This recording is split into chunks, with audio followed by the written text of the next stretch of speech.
네, 안녕하세요. 이류신문의 신민석 기자입니다.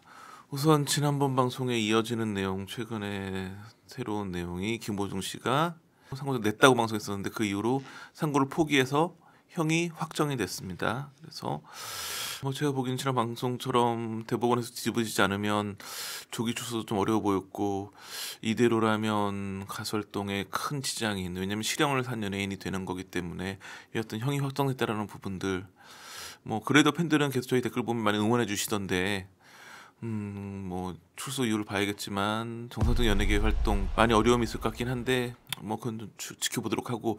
근데 엉뚱하게 지금 김호중 씨가 다시 화제의 주인공이 됐죠.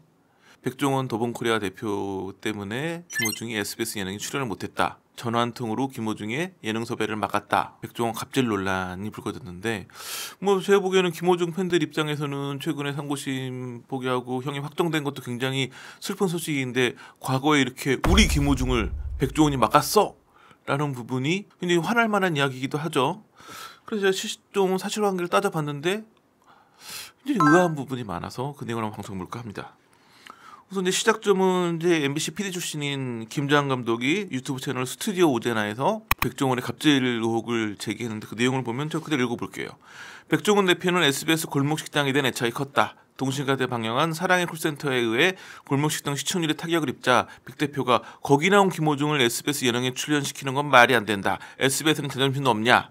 나는 SBS를 위해 추운 날 이렇게 고생하는데 라고 말했다더라. 그러면서 백 대표가 SBS 예능국 CP에게 전화해 미스터트롯 출연자를 예능국에 캐스팅하면 나는 SBS 프로그램에서 모두 하차하겠다 라고 말했더니, 예능국 CP가 애들이 잘 몰라서 그런 것 같다 라며 백종원을 달랬다고 한다. 이렇게 전화 한 통으로 출연자 하차시킨 일이 있은 이후에 방송가에서 백종원의 그 갑질 논란이 불거졌다, 이런 내용의 방송을 했어요. 이에 대해서 이제 백종원 대표는 본인도 사람이니까 언제나 바른 말 고운 말만 할 수는 없는데, 그렇다고 갑질이라고 하는 건 좀 과하다. 그래서 김호중 사안에 대해서는 골목식당뿐만 아니라 SBS 경쟁 프로그램이 미스터트롯이랑 파생 프로그램 때문에 얼마나 힘들어하는데, 당연히 경쟁 프로그램 출연자를 데려온다고 하니 좋게 생각할 사람이 어디 있겠냐. 프로그램 제작진이 말도 못하고 아쉬워하는 상태에서 얘기한 것이지 이것이 갑질은 아니지 않느냐, 이런 얘기를 했어요. 또 어떤 얘기도 했냐면, PD들이 출연자 간의 성향이 맞고 안 맞고를 물어보는 경우들이 있는데, 그런 의견 성취를 하는데 그때 개인적으로 누구는 좋다, 누구는 아니다, 이런 얘기를 할 수 있지 않느냐, 이런 부분을 갑질이라고 말할 수 있느냐. 제가 보기엔 관건 하나예요. 그거 물어봐요. 누구랑 좀 괜찮으시겠어요? 누구 섭외하려고 하는데, 이런 얘기 물어볼 때 난 그 사람 별론데 좋아, 이런 얘기 할 수 있는데, 이거를 이제 의견을 청취한 다음에 제작진이 그래 오케이 이 사람 출연 안 돼 결정을 하면 갑질이 아니에요. 반면 제작진이 결정하는 게 아니라 출연자가 나 이 사람 별론데 그러면 그 사람은 섭외를 못 해요. 그럼 갑질이겠죠. 우리 PD님 잘 아실 거예요. 우리 PD님이 출연자 갑질을 얼마나 힘들어하세요. 백종원 대표가 싫다고 얘기를 했는데 그 의견을 가지고 다 자기들끼리 회의해봤을 때 정말 그건 아닌 것 같다라고 했으면 그건 갑질이 아닌 건데, 그렇다고 할지라도 여튼간 백종원 대표가 하지 말라고 했고 나 출연 안 해 이런 얘기까지 해가지고 정말 안 됐다고 한다면 갑질이 맞겠죠. 그 부분을 따져볼까 합니다. 기본적으로 가장 먼저 언급해야 될 사실관계의 오류는, 골목식당이 매주 수요일날 방송됐거든요. 미스터트롯 시즌1 그리고 사랑의 콜센터는 목요일날 방송이 됐어요. 다시 말해 사랑의 콜센터 때문에 골목식당의 시청률이 내려갈 일은 없었죠. 근데 보면 실제로 백종원 대표는 미스터트롯과 그 파생 프로그램의 최대 피해자였어요.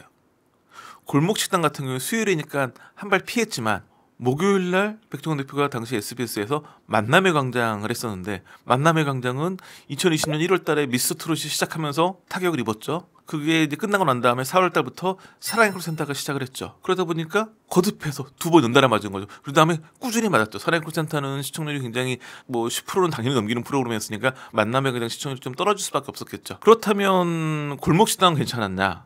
골목식당은 수요일이었는데 또 TV조선의 수요일날에는 뽕숭아학당을 배치했어요. 시청률을 보니까 뽕숭아학당이 2020년 5월달 정도에 시작했는데 그 4월까지는 그래도 7, 8%, 8, 9% 나왔어요. 특집 방송은 10% 넘기기도 했고. 그런데 뽕숭아학당이 10에서 15%를 고정적으로 확보하면서 5월 이후에는 시청률이 5에서 한 7%대 정도로 하락을 해요. 그러니까 제가 보기에는 골목식당에 대한 애착이라기보다는 만남의 광장 때문에 미스터트롯에 화가 났던 것 같아요. 그리고 만남의 광장이 미스터트롯에 이어가지고 사랑의 콜센터까지도 영향을 받으니까 그러니까 만남의 광장이 잘 안 되는 것 때문에 화가 났던 거지 골목식당 때문 아닌 걸로 보여지지만 골목식당도 여튼간 뽕숭아학당의 피해를 보고 있었으니까. 그 김장한 감독이 방송에 얘기한 거는 그때 그 예능국 CPA에게 전화해서 한 얘기는 김호중이 아니라 미스터 트롯 출연진이었거든요.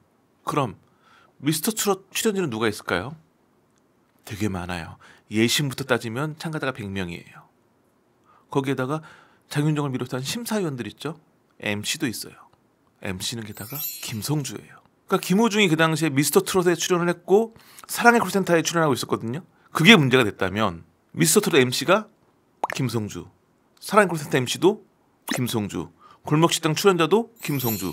수요일 날은 SBS 골목식당에 출연하고 목요일 날은 미스터 트롯과 사랑의 콜센터 이런 TV조선 트롯 예능에 출연했던 거였죠. 그러니까 김호중이 문제가 된다면 김호중도 역시 뽕숭아학당에는 출연 안 했거든요. 김장 감독 얘기한 거에 따르면 되게 발언 수위가 높아요. 거기 나온 김호중을 SBS 예능에 출연시키는 건 말이 안 된다. SBS는 자존심도 없냐. 나는 SBS를 위해 추운 날 이렇게 고생하는데 김호중이 미스터 트롯과 사랑의 콜센터에 출연했기 때문에 이 말을 했다면 똑같이 바꿀 수가 있어요. 사랑의 콜센터에 나온 김성주를 SBS에 출연시키는 게 말이 되냐. SBS는 자존심도 없냐. 이 말과 똑같이 될 수 있거든요. 왜냐하면 김호중과 김성주는 조건이 다 같았으니까. 그게 약간 이해가 안 되는 대목이죠. 물론 이제 그럴 수는 있겠죠. 그런 마음이 있을지라도 김성주 씨와 워낙 같이 골목식당 오래 하면서 친분이 있으니까 그 분노가 김호중에게만 돌아갔다 이렇게 볼 수도 있긴 해요. 사실은. 왜냐하면 백종원 대표 같은 경우에는 그냥 한 개도 아니고 골목식당과 만남의 광장 두 프로그램이 모두 미스터 트롯과 그 파생 프로그램 때문에 시청률이 낮아지고 있었기 때문에 뭐 이런 악연 때문에 화가 날 만은 하죠. 그렇다면 정말 화가 나가지고 친한 김성주는 빼고 김호중에게만 화풀이를 한 거였을까? 그것도 애매함이 있어요. 왜냐하면 이렇게 출연을 막아서 김호중이 실제 SBS에 출연을 못했어야 이게 형님이 되는 거거든요. 찾아봤어요. 과연 이런 통화가 언제 이루어졌을까? 사랑의 콜센터는 2020년 4월 달에 방송을 시작했어요. 4월 이후겠죠. 그 다음에 그해 9월 11일인가에 김호중 씨가 대체복무요원으로 군생활을 시작했어요. 그러니까 그 이전이겠죠. 4월에서 9월 11일 사이예요. 그 사이에 김호중이 SBS 출연을 못했을까요? 제가 찾아보니까 2020년 5월 10일에 인기가요에 한번 출연했어요.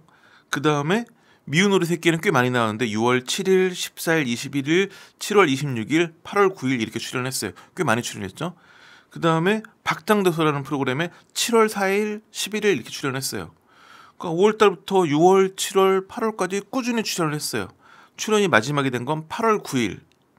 그렇다면 8월 9일 이후에 백종원 대표가 전화를 해가지고 출연을 막았다고 볼 수 있는데 한 달 사이에 출연을 못하게 막은 게 출연을 막은 거라고 볼 수 있을까요?